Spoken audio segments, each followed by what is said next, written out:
Mga lods, meron akong naapakan sa ilalim.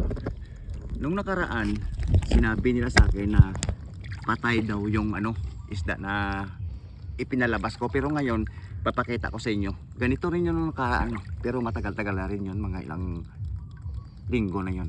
Pero andito siya sa ilalim, napakan ko sa malalim lang eh. Kukunin ko, sisiring ko.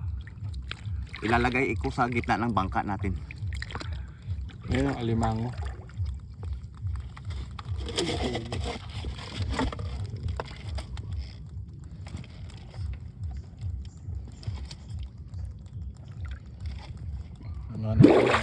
Ano yung ulo niya? Ito siya mga lods, so baka sabihin na naman nung nakaraan patay. Ito, sa gitna ko ilagay. Yun.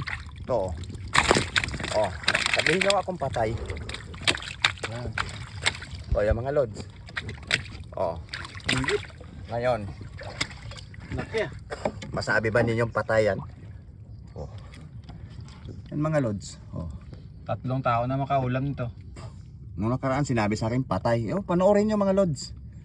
Yung mga nagsasabi dyan, siguro walang alam yan sa dagat. Yan. Yan. Oh, patay ba?